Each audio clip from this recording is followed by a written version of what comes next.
Good morning. Welcome to Unitarian Universalist Church. My name is Rusty Nadel, and my pronouns are he, him, and his. I am serving as your worship associate this morning. I am joined by our leader, Reverend Chris Rothbars, whose pronouns are they, them, and their, and our intern minister, Reverend Tanner Trask, whose pronouns are he, him, and his. As we prepare for our service this morning, please be sure to check your order of service for important announcements about congregational life. Now, let us join our voices in our responsive welcome. You'll find the words projected on the screen behind me. To all who are yearning for community, come in, be among us. To all who are just getting started, to all who long to go deeper, to all with tender places needing care, come in, be among us. To the ones who have healed and have care to give, for those who are curious and hungry to learn, for those who know that they have something to teach, come in, be among us. For the ones who are just beginning to suspect that they might nurture others' becoming, to the young and the old, the innocent and the jaded, the fresh of mind and the deeply steeped, there is room for each and every one.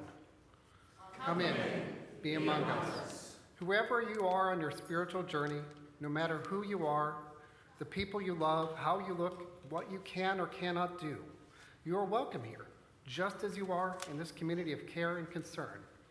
Come in, be among us. We will continue our conversations at coffee hour immediately following the service in Fellowship Hall. Welcome, and let us worship together. Our call to worship this morning is from Samantha Lynn Wilson. A call to worship is secretly a call to focus our attention. Choosing to focus our attention is countercultural.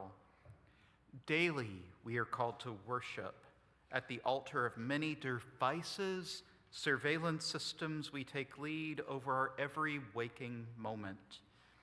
We are called by headlines set purely on our activation and by tools that gamify our every human connection.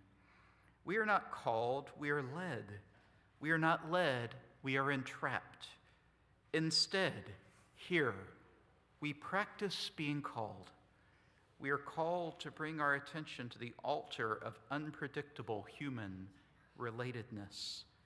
We are called by these ancestors, this wood, the room's particular light, this chalice's particular fire, and these children. We are called to focus all our attention on a foolhardy and open-hearted commitment to share a future together we cannot cancel nor control. In the words of the poet farmer Wendell Berry, we are called here to do something today that does not compute.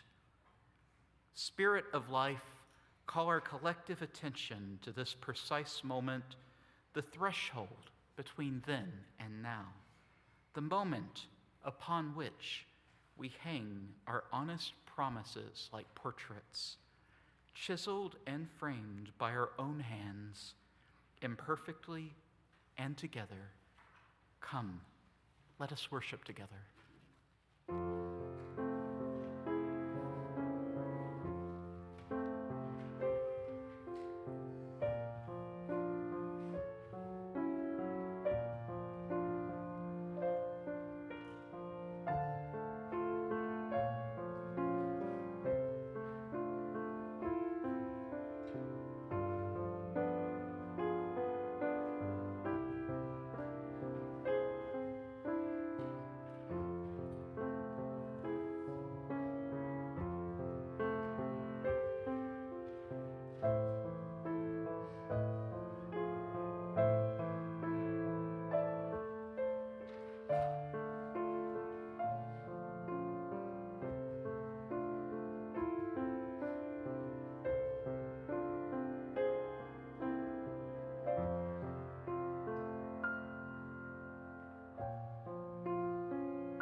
Please join me in a responsive chalice lighting from Cheryl Block. You'll find the words projected on the screen behind me.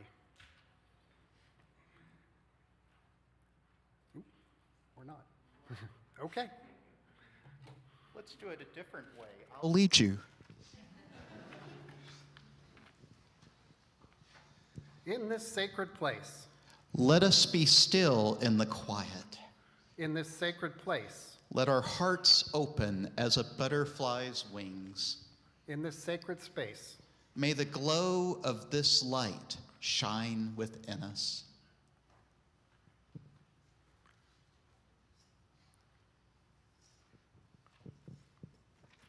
Please join me in our affirmation, which is printed on the back of the order of service and projected on the screen for reals behind me. Love is the doctrine of our church. The quest for truth is its sacrament, and service is its prayer. To dwell together in peace, to seek knowledge and freedom, to serve humanity in harmony with the earth. Thus, we covenant together. I invite you to rise in body or spirit and join us in singing our opening hymn, number 311 in the great hymnal, Let It Be a Dance.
To come up front, please, for Time for All Ages. Okay. So thank you for joining me up here. We don't have a lot of young today. Any young at heart that want to come? No? Okay. Thanks for joining me. We're gonna talk about paying attention, which is our theme this March. I will need you to help me with 3 activities. Does anyone here meditate? Yeah, anybody out here meditate? Okay, we got some meditators, great. So the kids up front, your first activity I need help with. Can you show me what it looks like when people meditate? What do you think it looks like when people meditate? Go ahead and do it. Okay, so we've got fingers placed here. We've got hands on the knees. Excellent, excellent. Okay, so many people who meditate do those things with their bodies. That's great. So here I have a bag of what I call intrusive thoughts. Intrusive, this bag here, yep. Intrusive is like the word intruder. An intruder is someone who goes where they are not invited. Like someone who just joins a game that you're already playing and takes over, and then they change the rules and ask us to do things differently even though they weren't there when the game started. I bet this has happened to you guys, huh? Yeah, okay. So intrusive thoughts are thoughts we have that just pop into our heads, and when we're thinking of other things, they've just invited themselves into our minds, no matter what else we were thinking about at the time. Here is how I need your help for the second activity. I'm going to read some typical intrusive thoughts, okay? If this thought makes you feel good, give me a thumbs up. If it makes you feel bad, give me a thumbs down, okay? You ready? Okay, so the war in Iran. We don't like that. Climate change. Excellent. Homelessness. Not good. The nice spring weather we're having lately. Excellent. Here's a good one. Did I do my homework for tomorrow? Yeah? Okay. So thank you for helping me react to those intrusive thoughts. Did you know that intrusive thoughts often happen when people are meditating or even just going about their normal business? It takes a lot of practice not to let those thoughts get to us. So we're going to practice a little bit, okay? Let's focus on meditation. Did you know it's normal to have thoughts pop up in your head while you're meditating? Who knew, right? Many people say you should pretend to be a mountain when you meditate. By that they mean that just like a mountain, you're firmly rooted to the ground, and that means you're centered, okay? And if you're a mountain, you're very tall and your head is in the clouds too, right? You're a mountain. So are you ready for our third activity? Excellent. So we're going to pretend we're mountains. Our feet are firmly planted on the earth. You are so connected to the earth that nothing can affect you, right? Y'all can do it too if you want. So let me see you sit like you're a mountain. Okay, we got feet on the ground, sitting up tall. Anybody? Yeah. We got some good mountains. Okay, so remember, you are very tall, so tall that your head is high in the sky, and there are clouds and thoughts all around you. But since you're a strong and solid mountain, nothing affects you. Not clouds, not storms, wind, or even mountain goats. And here come some clouds. That are some intrusive thoughts. So, okay, but we're going to just let them pass us and not affect us, okay? Just say to yourself, oh, there's a cloud, and another, but they're just clouds. And even if they're storm clouds, we're strong enough and they can't really hurt us, right? Okay, so we're going to pretend we're mountains and let the storm clouds pass us by, okay?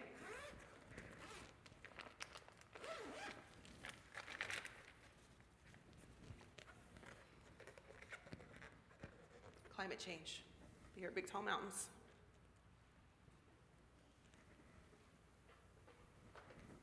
Okay, that was a good one. Sorry. Homelessness. Intrusive thought. We're not going to let it. We're going to let it. Is that what that says? Homelessness? Did I read that right? Yes.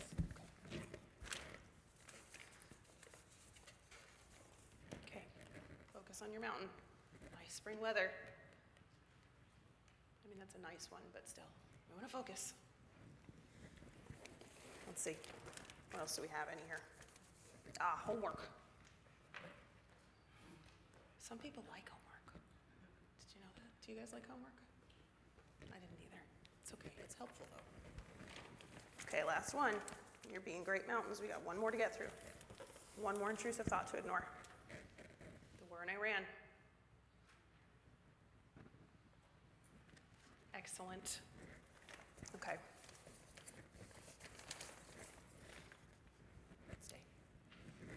Okay, so all the clouds have passed. Did you try to be like a mountain and just let the clouds go by without reacting? How'd that go? Was it easy or hard? Yeah, it's pretty hard not to let some of those things affect you, huh? Whether you meditate or you're just going about your normal business, learning to let thoughts pass us by and not react to them is a good skill to learn. Our thoughts also have much to teach us, but by not reacting to every single one of them every time we think of them, we will be more level-headed and even be able to learn from them. Okay? All right. Thank you for helping me today, and let's sing you guys out to class.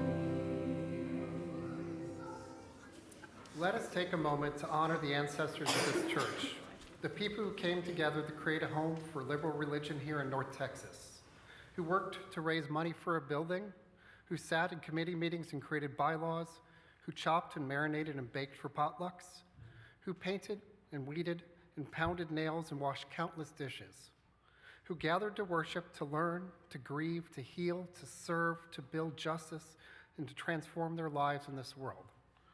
We are recipients of an incredible gift and a beautiful vision. Let us do our part to keep this congregation strong, vital, and thriving for the generations to come. Thank you to our members and friends who give and pledge electronically. You can donate online through Realm Connect, or you can also donate online at our church at horizonuu.org/donate. The offering will now be joyfully given and received. Thank you for your generosity.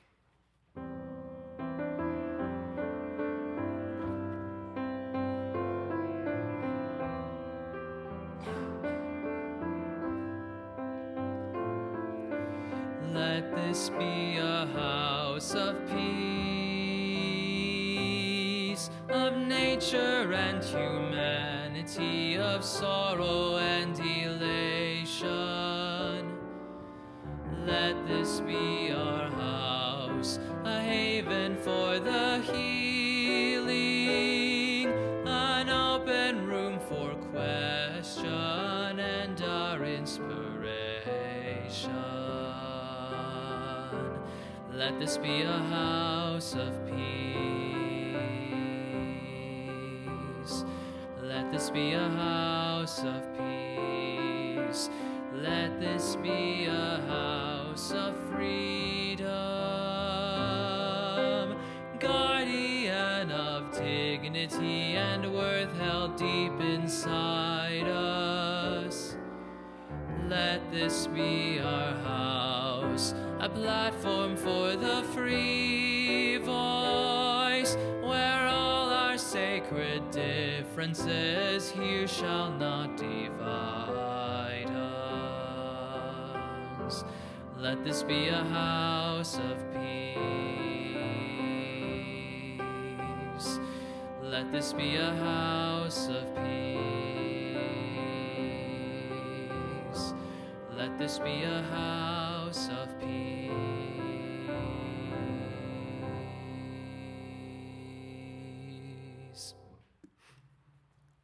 In this sacred space that we create together on Sunday mornings, you can leave your phone on silent and have it put away. You can focus entirely on the music that's offered, or the words that are shared, or the dancing light of the chalice flame.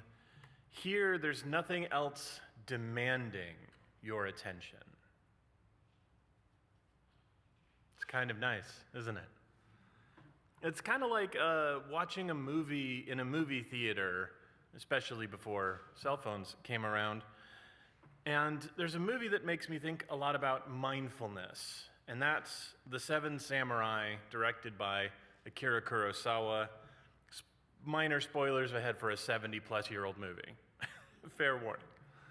Basically, a small village is under threat of attack by bandits, so they pool what little money they have to hire 7 samurai to help defend the village from these bandits. And even if you haven't seen it yet, you probably have. If you've watched The Magnificent Seven, that's the 7 samurai in the American West. If you watched A Bug's Life, that Pixar movie, that's the 7 samurai, but about ants and grasshoppers. And if you watched Mad Max Fury Road, that's 7 samurai, but on a truck in the desert. You get the idea. So in the actual movie, The Seven Samurai, as we get close to the final battle between the bandits and the villagers and the samurai who are leading them, the action is rising. We are hurtling towards this final violent confrontation. People are preparing weapons and traps and coming to terms that many of them won't live to see another day. And Kurosawa chooses that moment to stop. For a few precious seconds, the camera moves over parts of the village. We see this momentarily peaceful village existing in the rain.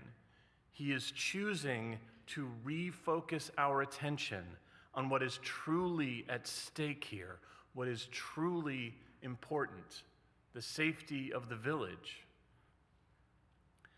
And there's a scene in a newer movie, Wake Up Dead Man, the newest Knives Out movie, that also reminds me of this refocusing moment. It's a whodunit movie in the vein of Agatha Christie or Sherlock Holmes or Columbo. And like all great whodunits, it starts with a murder. And the great detective Benoit Blanc meets the young priest of the church where the murder happened, and the two of them team up to solve this mystery. And right as the pieces start coming together and the action is rising, the priest gets a call from someone who has one of the last pieces of that puzzle. And the detective and the priest listen to this information, and they are about to hang up the phone and race to the next clue, because everything is coming together and momentum is pulling us closer to the end. And the woman on the other end of the phone asks if the priest has a minute. Her voice breaks, and she asks, "Will you pray with me? It's about my mother." And the priest looks at this table full of clues, at the racing clock to solve this crime, at his partner Benoit Blanc, who's ready to go. And he chooses to refocus on what matters to him. And he stays on the phone call. He tells her, "You're not alone. I'm right here. I'm here." And the action stops. Just like in the Seven Samurai, we slow down, we come back to earth. And in life, there is the frantic pull of the world all around us, mysteries to solve, puzzles to piece together, loud, distracting, bright things. There's always more to see, more to watch, and more to hear, and the momentum in life just seems to build and build and build. But there are times that we can choose to press pause on the demands of the world outside. There are precious, sacred moments when we can choose to be fully present. And when the world asks you some version of the question, "Will you pray with me?" you can choose to answer, "You're not alone. I'm right here. I'm here." May it be so, blessed be, and amen.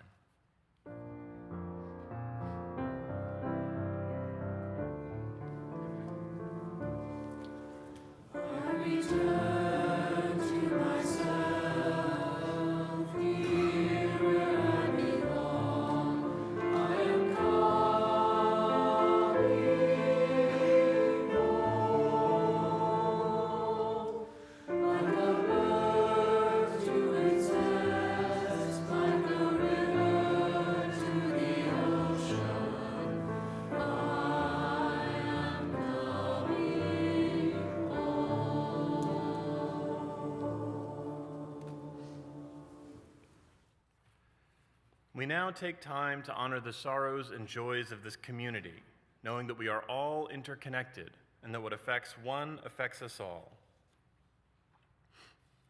So we start with a joy. It's not signed, but I imagine I know at least the group responsible for it. There's a joy for a lovely Ostara ritual yesterday with the Horizon Pagans. And another joy from Kathy Elliott. As my daughter and her wife start their new life in Portland, Oregon, safe travels. And a final one from Linda Perry. Grateful to be in the energy of Horizon, especially after a revision of a previous knee surgery. And we light one more candle this morning to honor all the joys and sorrows which have gone unspoken and reside only in our hearts. Please join me in the spirit of prayer or meditation in whatever way feels right with these words from Dini Oliva. We invite each of you to take a breath into the present moment and realizing that not everyone has functions to enter into all of these movements, but grateful for the skills that we do have. We invite you, as you're willing and able, to participate in this interactive meditation. Spirit of love, God and goddesses of many names, we enter into this time of centering and sensory reflection. Let us shake out our arms and our hands and rest them by our sides. Let us shake out our legs and our feet and plant them on the floor. Let us stretch our heads high. Let us take a deep breath of thankfulness. Let us touch our eyes, happy to have the beauty of colors, line and shapes. Let us imagine the beauty of the world, the flowers, the trees, the babies, the puppies, and the kitties, all the things in which we delight. Let us touch our ears. Through them we hear glorious sounds, happy ones and sad ones, beautiful songs and lonely cries. Let us listen well so that we may live fully. Let us touch our lips, for through these lips we receive the food and drink that nourishes us and helps us grow, and we speak the words that express our thoughts and feelings.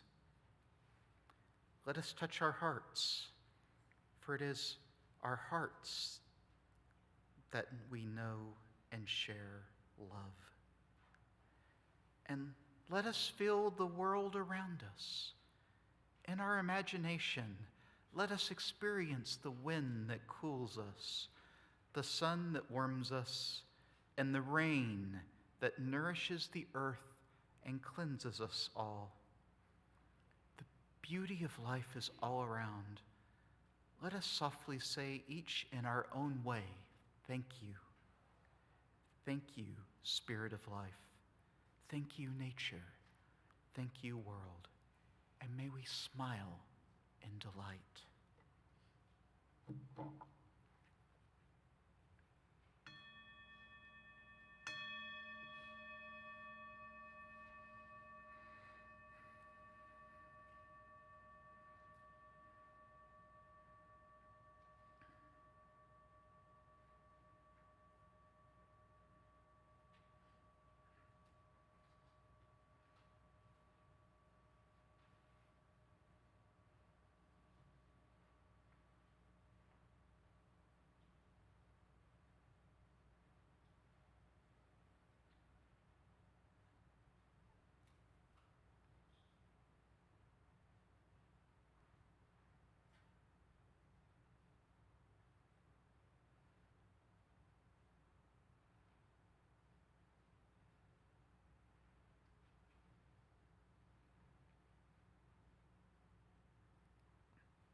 Blessed be.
Today's reading is from Jalaluddin, Rumi, from the guest house.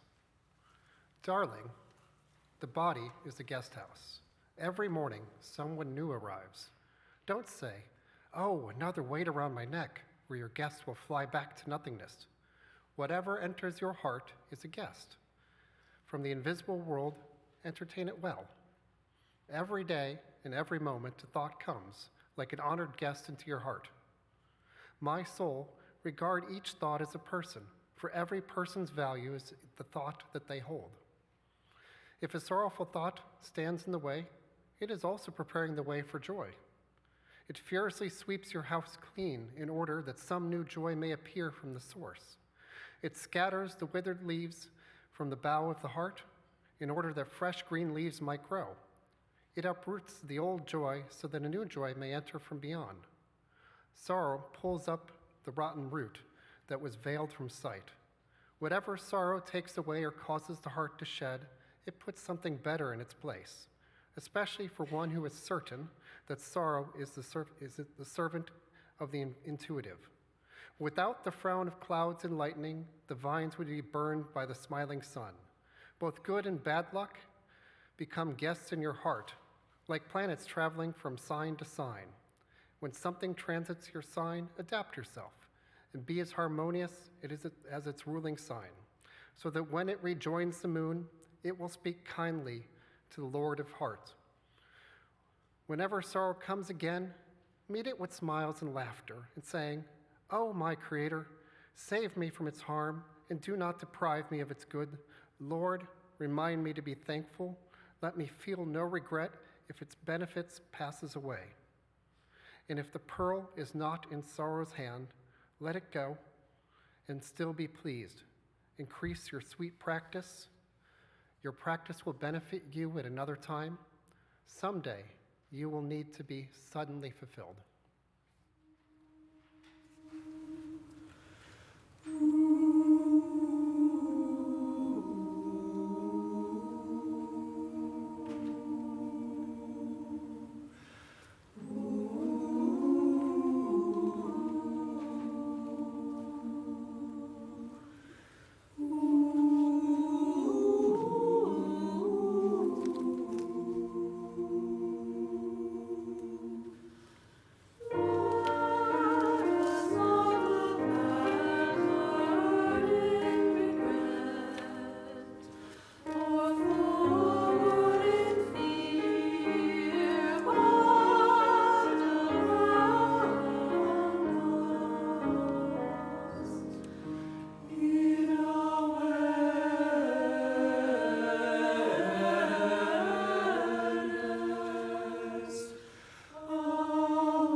once knew someone who had a problem, or a lot of problems, as it were.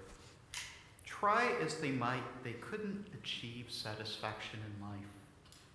From the outside, it looked like they were living a good life, a loving family, a well-compensated career that came with many opportunities for advancement and fulfillment, a house in the suburbs with picket white fences, friends to share their life with, the opportunity to travel and see the world. For many, this is the American dream, and cultural conditioning told this person they should be happy with their life, that things had never been so well. And yet this person wasn't satisfied with the state of their life. There was something deep down nagging, telling them they should be so much more. They came to a turning point where they had the opportunity to cheat on their partner with someone at work. There was a craving that they hadn't known since they were a young adult, and this voice in their head said that if they only gave in, they would finally be happy, something they'd sought their whole life in vain. So they did. But something was off. Sure, it was pleasurable enough, but memorable even. But the craving was still there, and in some ways, even stronger than ever. So they did the only thing they could. They cheated on their partner again, and again, and again. And even though there was a nagging tinge of guilt for the deception they were participating in, they really believed this would fill the gaping void in their life. But that nagging feeling never went away, and eventually their entire life blew up. Their partner found out about the affair and soon left them. Their work found out as well, and because they had a no fraternization policy, the two of them were terminated from their jobs. Now, without a job, the affair partner also left them. The coworker's life was in a shambles of their own making. Without a job or any income, they had trouble paying the mortgage on the house, and they were soon forced to sell it. They eventually landed on their own feet again with a new job, but the path of destruction, that the seemingly happy life was suddenly turned into scorched earth. In an effort to escape the nagging feeling, they destroyed all the things that made their life worth living. Now, we could substitute the affair here for many different things. Substance abuse, gambling addiction, spending financially beyond our means, or any number of ways that humans find to escape the pain of being human. What they all have in common, though, is that they point to a truth in life. Even when things are going pretty well, there's often a nagging feeling that they're not. And people will find ways to try to escape from this existential pain that end up destroying everything they have. And this isn't even to take into account when there genuinely are terrible things happening in life, and people try to self-medicate that pain away. Roughly 2,500 years ago, the Buddha provided an answer for why so many people, even those conventional wisdom tells us should be happy, really aren't. It was in the first of his Four Noble Truths, dukkha, or suffering, which can be physical or emotional pain, yes, but can also be a subtle feeling that something just isn't quite right in life.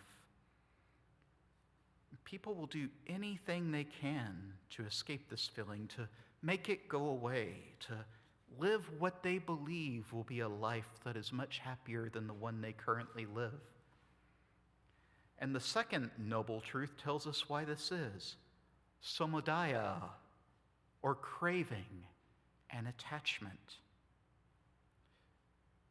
The idea that we need to do something other than what we are in the world right now. In the case of the person in the opening story, they believed they needed something more in their life than what they had, that the source of their unhappiness would only be extinguished if they could just get that something else. If we're honest, it's the idea that drives most modern capitalistic consumerism. If you just had that brand new juicer that showed up in that YouTube ad, you'd finally be happy. If you just had that new shirt in that pretty color, you'd be fulfilled. If I could just make that one person love me, that hole in my soul would finally be mended. But ironically, the Buddha tells us that it's this very craving that causes suffering in the first place. This isn't just limited to everyday people at all, either. The rich and powerful succumb to craving as well, which is why they say, don't think winning the lottery will make you happy. A few months ago, I saw a news story in which President Trump was bragging about how beautiful the map of the United States would look if Cuba and Greenland were part of it, and our country went all the way uninterrupted to the Arctic. Now, this may sound ridiculous, and we can later during coffee hour speculate on what the unstated things in there are, but the way in which he said it almost sounded like he was trying to prove something, that he was a good president and would leave a legacy people would remember. They would know him as that guy who got all the land up to the Arctic. It sounded like an example of craving to me.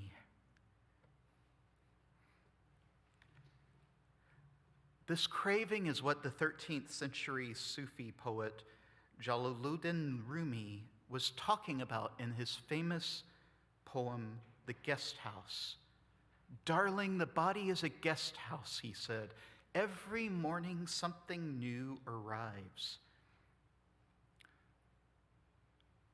But he didn't just leave it at letting it arrive. Whatever enters your heart, he said, is a guest from the invisible world. Enter it well. This idea of the body as a guest house and everything that enters into it being treasured is an interesting one. In Islam, Rumi's religious and cultural context, there is an imperative towards hospitality for strangers and foreigners. To not be a good host would be seen as a sin, as the person is the representative of God towards these foreigners. This is why Rumi says, don't say, oh, another weight around my neck, or your guest will fly back to nothingness.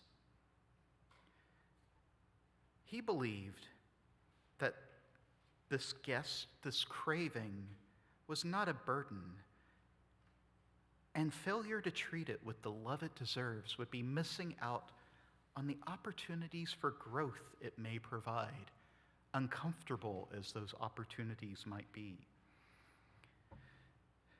Even this craving that the Buddha speaks of then is a guest.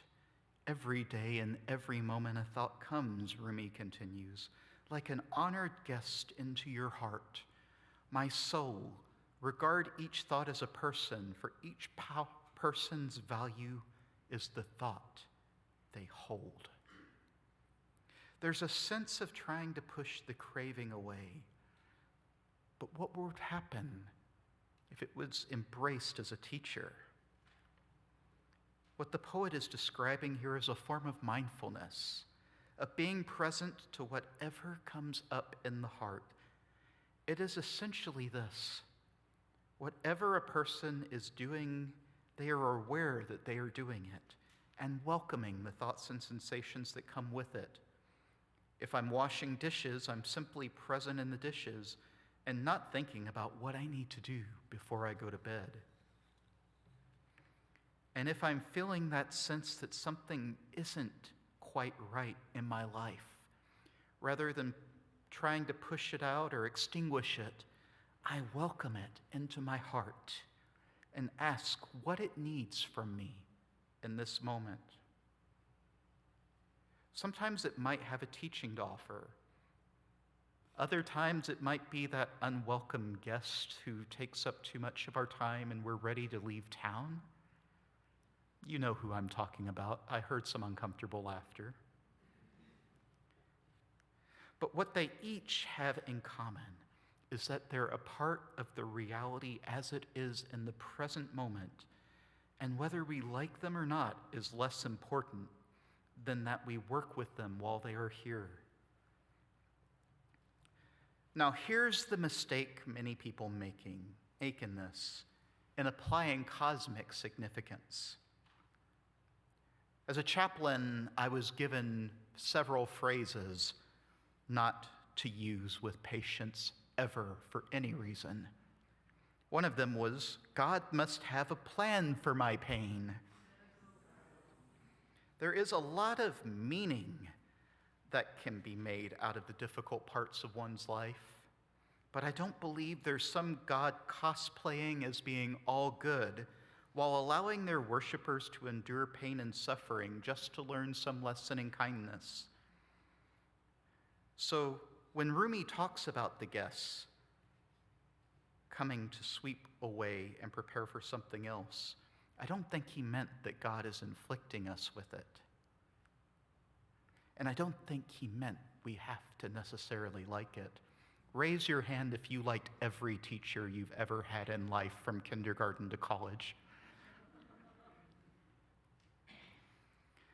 Sufi scholar and Rumi translator Kabir Helminski said that by God, Rumi meant reality itself, or as Paul Tillich, the Christian scholar, once put it, the ground of being itself.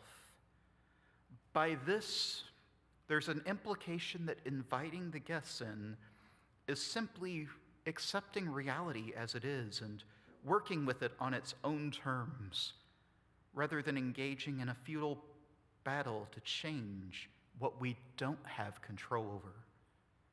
For example, the person whose house is hit by a tornado isn't accepting that God sent some tornado for punishment and trying to rationalize that with an all-loving deity, but saying, my house was hit by a tornado, and now I have to deal with the implications of that.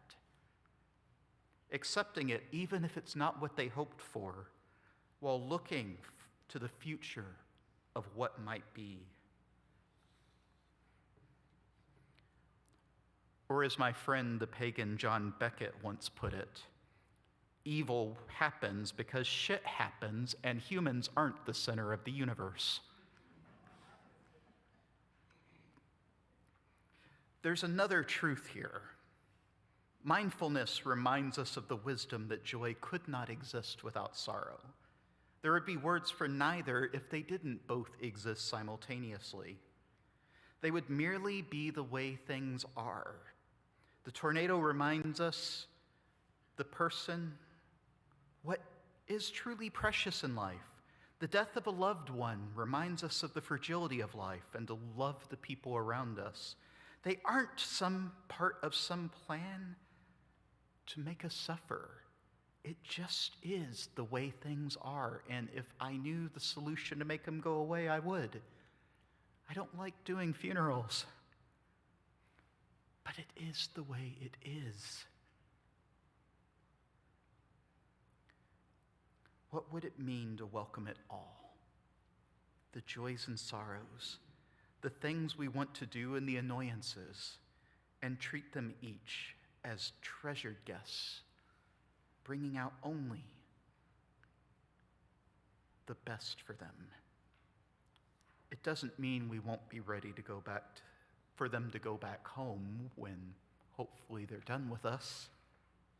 But it does mean the possibility of realizing, as the Buddha did, that everything is impermanent, and each sorrowful time will eventually give way to a joyous one, and vice versa. It's not pessimistic or optimistic, it's realistic. And maybe the greatest gift to give ourselves is permission to accept reality as it is, unhindered by the shoulds and coulds, while holding out for the future that will be better. It doesn't mean yielding our agency either. We should still strive to be the best people we can be, to create the best possible world we can, but accepting that there is only so much we can do, and trusting that the world, that yin-yang cycle, will eventually find its way back. That's the gift of mindfulness, not false promises or vain hope, but being able to see things clearly as they are. For as the Vietnamese Zen teacher Thich Nhat Hanh once said, "The past no longer is, the future is not yet here. There is only one moment in which life is available, and that is the present moment." And when we can see clearly into the present, it just might be possible to see things as they are and create less suffering as a result. May it be so.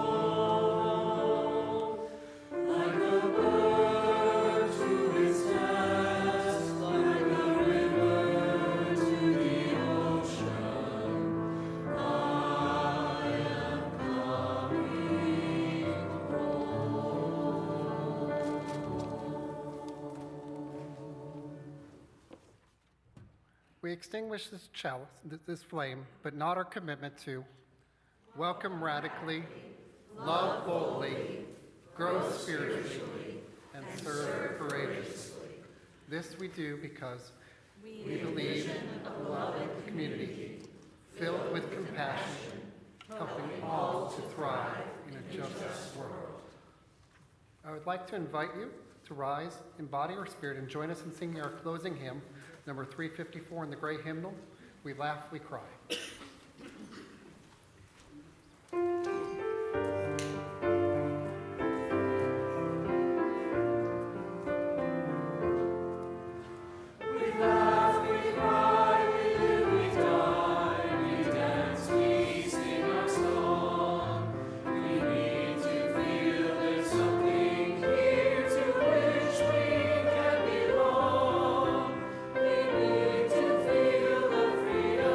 Just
one small note as we prepare to leave today. We'll be changing the configuration of the sanctuary after the service today. Would you help our volunteers by picking up your hymnals and putting them on the rack at the back? Our benediction today, remembering that the universe is so much larger than our ability to comprehend, let us remember that this universe is the only one we'll ever have, and that each moment we're not aware of the beauty that surrounds us is a moment we cannot get back. Let us go out into the world remembering that this universe, this place we call home, is so great. And let us work to be mindful of all that is, that we might create a more just and caring world. We take the fire within us and share it with others as we go. Amen. Blessed be, and go in peace.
Just grab one. Come on, have a good time.